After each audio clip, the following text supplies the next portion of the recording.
Alhamdulillah wassalatu wassalamu ala Rasulillah wa ala alihi wa ashabihi wa mawalah. Amma ba'd. Baik anak-anakku yang saya muliakan, kita lanjut di tafsir surat Al-Fatihah ya sampai di ayat ihdinas siratal mustaqim. Ya.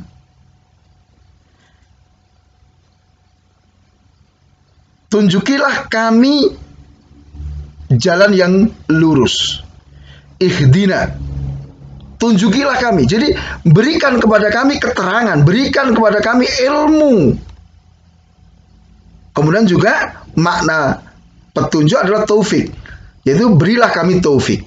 Jadi tunjukkan kepada kami kebenaran, berilah taufik kepada kami untuk mengikuti kebenaran itu. Tunjukkan kepada kami kebatilan, kemudian jadikan kami meninggalkan kebatilan itu. Itu makna ihdina. Kemudian as-siratal mustaqim, jalan yang lurus, yaitu jalan yang tidak ada kebengkokan sedikit pun. Jadi sirat itu secara bahasa adalah jalan yang lebar dan lurus, tidak berbelok-belok, tidak naik turun. Ya, itu sirat. Ditambah lagi al-mustaqim, sifat dari sirat itu, maka ini menegaskan bahwa jalan itu jalan yang betul-betul lurus, tidak ada kebengkokan sedikit pun. Nah, yang dimaksud dengan siratal mustaqim adalah agama Islam. Agama Islam yang dibawa oleh Rasulullah Muhammad Sallallahu Alaihi Wasallam. Itu, maka kita minta, ya Allah, berikan kepada kami ilmu tentang Islam. Pahamkan kami tentang Islam dan berilah taufik kepada kami sehingga kami menjalankan Islam. Itu makna ihdinas siratal mustaqim. Nah, kemudian Allah Ta'ala di ayat terakhir menjelaskan bahwa siratal mustaqim adalah siratal ladzina an'amta alaihim ghairil maghdubi alaihim waladdallin.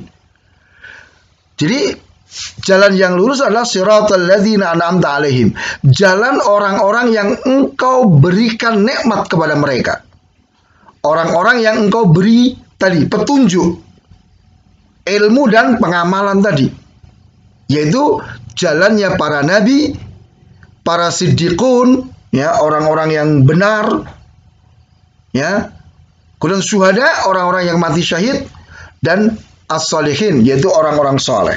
Jadi kita minta kepada Allah agar diberi petunjuk dan taufik untuk mengikuti jalannya para nabi, para syuhada, para shadiqun, dan orang-orang soleh. Karena mereka inilah orang-orang yang dijanjikan oleh Allah untuk masuk surga. Ghairil maghdubi alaihim, bukan jalan orang yang engkau murkai. Ya, yaitu orang-orang yang sudah mengerti kebenaran tapi mereka meninggalkan. Jadi orang-orang yang berilmu, paham, tapi tidak mendapatkan taufik. Misalnya ngerti sholat 5 waktu hukumnya wajib, tapi dia tidak mau sholat. Itu maghdum alaihim, orang yang dimurkai. Yaitu orang-orang Yahudi dan yang semisal dengan Yahudi. Jadi orang-orang yang sudah ngerti tapi tidak mau mengamalkan, itu seperti orang-orang Yahudi. Waladdallin, bukan pula jalan orang-orang yang sesat, yaitu orang-orang yang meninggalkan kebenaran karena kebodohan dan kesesatan, yaitu orang-orang Nasara dan yang semisal. Jadi kalau maghdub alaihim ini orang yang berilmu tapi tidak mau mengamalkan ilmunya. Sedangkan adz-dzalin ini adalah orang yang semangat, tidak punya ilmu, kemudian mereka beramal. Sehingga apa? Sesat mereka. Karena orang yang beramal tanpa ilmu ini mesti menyimpang, mesti keliru.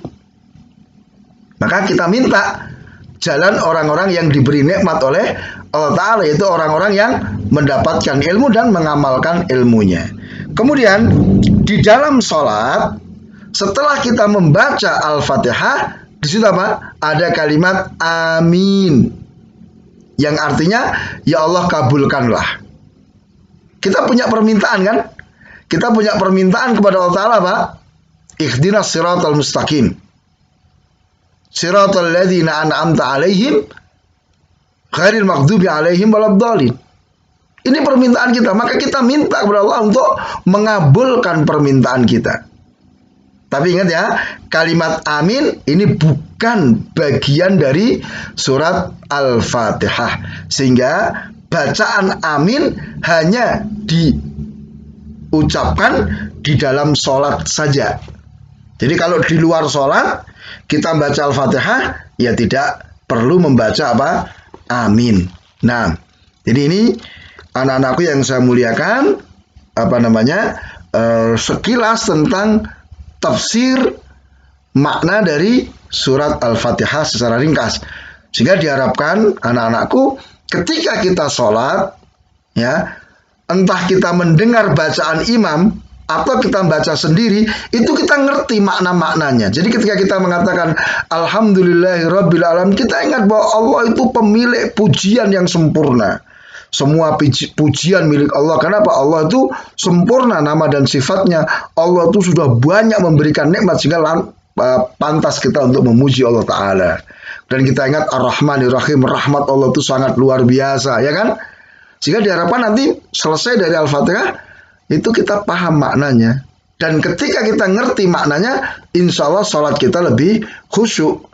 Karena kalau orang membaca tanpa ngerti maknanya, ya nggak ada faedahnya. Mendengar bacaan tapi nggak ngerti itu apa, itu akhirnya pikiran kita kemana-mana kan. Maka diharapkan dengan kita memahami makna-makna bacaan sholat, entah itu zikirnya atau Al-Fatihah dan suratnya dan sebagainya, kita akan bisa lebih khusyuk di dalam mengerjakan sholat. Baik, demikian. Subhanakallahumma wa bihamdika asyhadu an la ilaha illa anta astaghfiruka wa atubu ilaik. Wassalamualaikum warahmatullahi wabarakatuh.